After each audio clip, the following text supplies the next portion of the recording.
గగనం శూన్యం అను నానుడి అందరూ వినియే ఉందురు.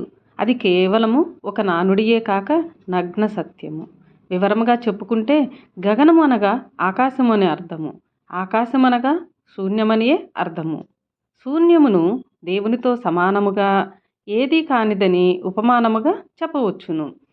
శూన్యము లేక ఆకాశము దేవుడు కాకపోయినప్పటికీ దేవునికి దగ్గరగా, దేవునికి సమతగా చెప్పవచ్చును. నేటికిని చాలామంది దైవమును జ్ఞాపకము చేసుకున్నప్పుడు ఆకాశము వైపు చూసి నమస్కరించుచుందురు.